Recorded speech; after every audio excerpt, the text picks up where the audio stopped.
Hey everyone, Jim Covens from RotoWire here with today's top 5 NFC fantasy football trends. Let's start out. Take number 5, running back trends. Let's go with the top ones here. Miles Sanders, his last 3 games, his snap share has gone from 53 to 59 to 67%. His touches, 20, then 16, then 29. His yardage from 86, 44 to 156. I want you to think about this though. Why did he have such a massive game in week 4? It was a bad weather game. Early on, Jalen Hurts throws a pick 6 in the bad weather. The weather wasn't getting better. The Eagles were mauling the Jaguars up front. They basically put the stranglehold on them in terms of offensive line to the defense, and they ran the ball down their throats. So, look, Miles Sanders, that game was way out of his norm for the season. But nonetheless, he's going to be a very valuable fantasy back because it's so clear he is the lead guy there. But to think you're going to get that 156 yards, that may not happen often. This is a balanced offense that can do a lot of things in their passing game. They will not want to ignore their passing game. They'll want to keep things going. So, the 86 and the 44-yard game with the 20 and 16 touches, those are probably much more representative of what you can expect from Miles Sanders. Rashad Penny's next. Now, the good news is in the last 2 games, he's had a 69% snap share, which is well up from what he had earlier in the season. His carries went from 12 and 6 in week 1 and 2 to 14 and 17. They stabilized it a bit. Now he's at least 60 yards in 3 of his games, but again, he puts up 151 yards and 2 touchdowns against Detroit. We have to understand, thank you for a nice comment. You have to understand that Rashad Penny played a defense. Detroit couldn't stop anything. Seattle couldn't stop everything. Literally any fantasy player who was relevant went off in that game. Penny didn't have a great first half, but that game scored 93 points on the board. Now, I love Penny as a talent. I think he is a dynamic running back, but that 60 and 66 yards and with a 15 throw in there, that 151 kind of came out of nowhere. We know Penny's capable of this. I loved him down the stretch last year when he had at least 135 yards and at least 1 touchdown in 4 of the last 5 games. And I know he's that type of talent, but he's not being used that way enough. And when they play better defenses, the offensive line is not great. So again, Penny's going to be a little more boom or bust. And but I do think he's held off Ken Walker pretty well. Another running back trend in this section is James Conner.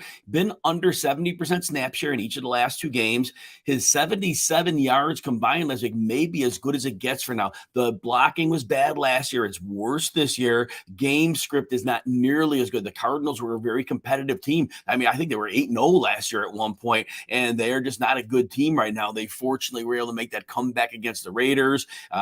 Fortunately, they had an easy game against the Panthers on their schedule, but James Conner is going to be a floor play, but I don't know that he's a ceiling play this year. And Antonio Gibson, understand this. In the last 3 games, his touches have not been bad, 16, 13, and 16, but his snap share started to go down, and they were even giving Jonathan Williams touches, and now Brian Robinson is expected back maybe as early as this week. This is maybe a last time you could sell Antonio Gibson. If someone is interested and you roster him, it may be a time to see if you can get something for him, because I think his playing time is going to go down. It's very apparent the coaching staff is not enamored with him.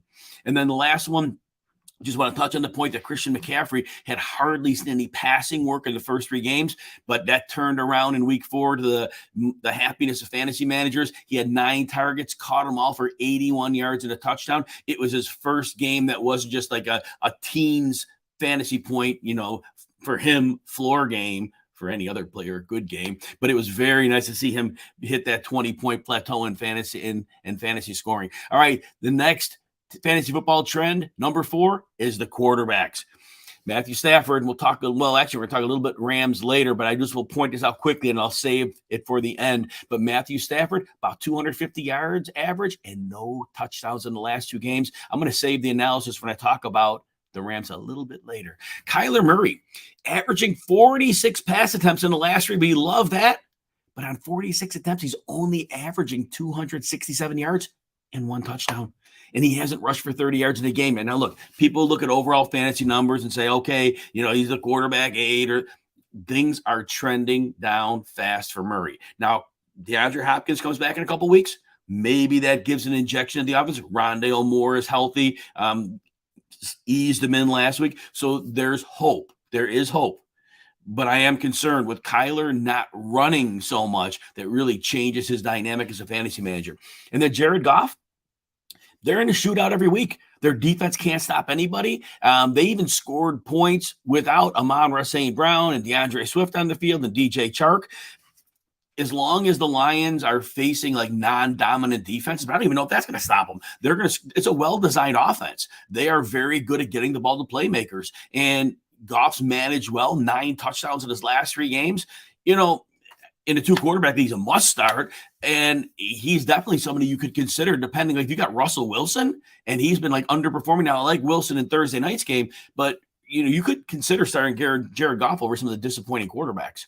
And then Carson Wentz, look, first 2 weeks were great. Last 2 weeks, not great. Averaging 190 yards, a half a touchdown, and interception. He's faced a couple of good pass rushes, and that's what we get. So understand, if Carson Wentz faces a good pass rush, problematic. If they face a team without much, he probably has some good prospects because they do have a lot of weapons in that offense. All right, next thing, we're going to go to the wide receiver trends. Number 3.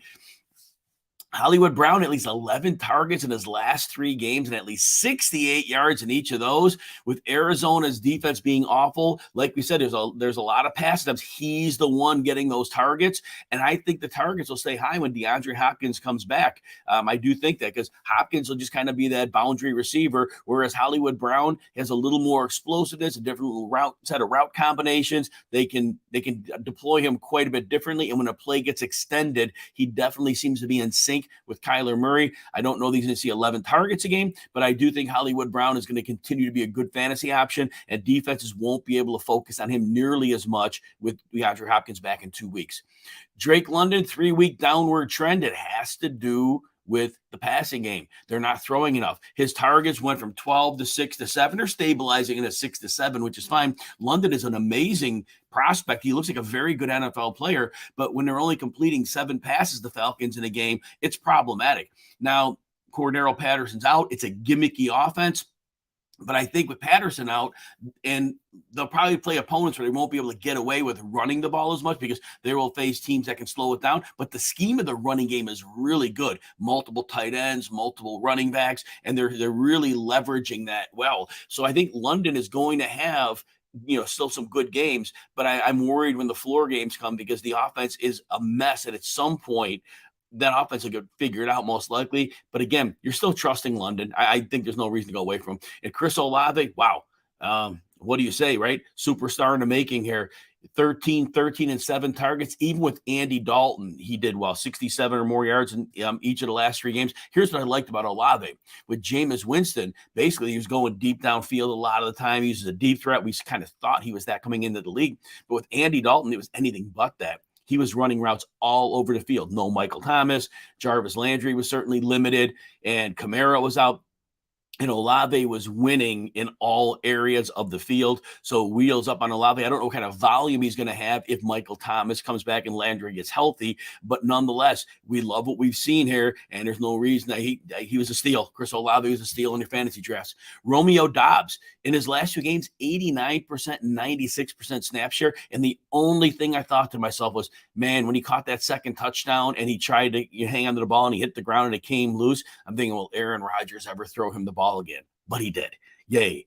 So that's a good thing. Hopefully Rodgers forget him. Well, Rodgers threw a pick 6, so maybe it's one of those weeks where Rodgers was more about not finger pointing. Hopefully that's it. But now Dobbs has 73 and 47 yards in the last 2 games, 8 targets in each, which we love that. And he scored in each of the last 2 games. I do think he's going to become the emerging receiver here because Allen Lazard is an excellent player, and I say this every week. He's a great blocker, and they need him to do that a lot. And so Dobbs probably ends up running more routes. And I think Dobbs wins in different ways, which is going to, I think his ability to win in man coverage, I think that's something that really favors his connection with his quarterback, Aaron Rodgers. And then last wide receiver trend, Terry McLaurin had 58 or more yards in his first 3 games, solid floor play. And then he only had 2 for 15 against Dallas.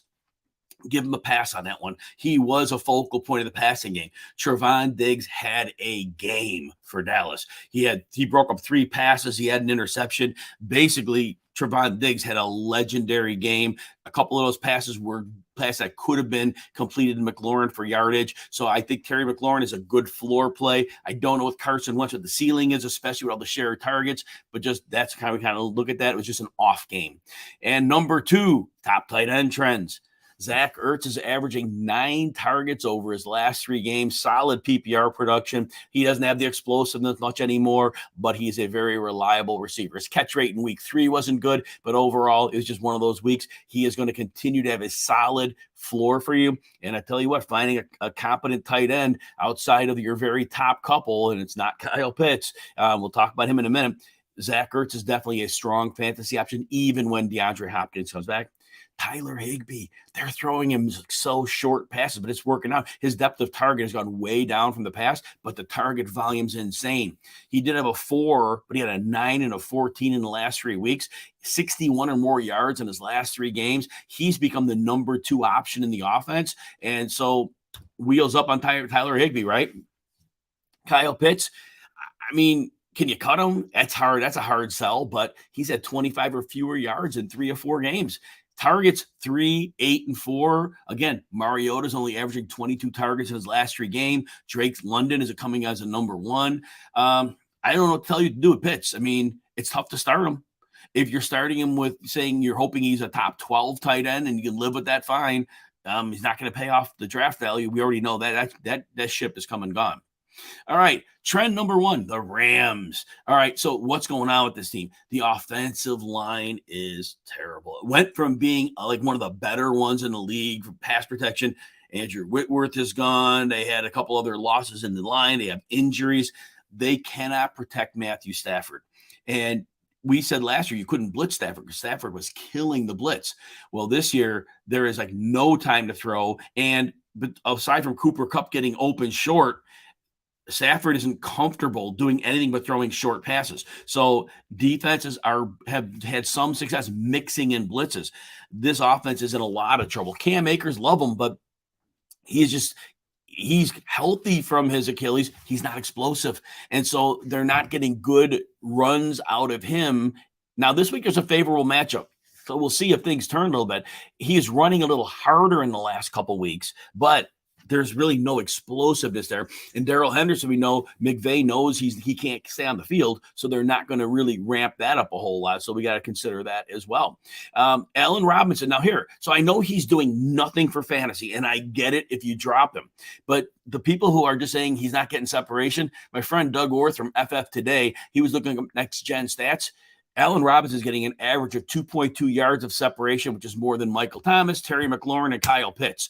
Allen Robinson is getting separation. I think that Matthew Stafford is just skittish with the pressure. I think he's just going to what he's comfortable with, which is Cooper Kupp and Tyler Higbee. And I think that's about it. And it's a low volume offense because they're just trying to get the ball out and there's no explosive plays here.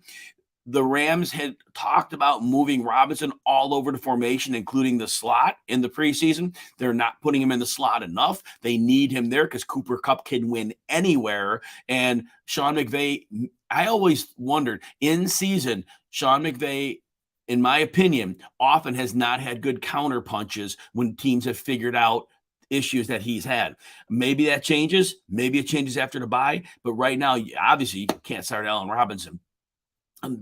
The Rams are a mess. And those who are invested in Rams, divest except for Cooper Kupp and Tyler Higbee.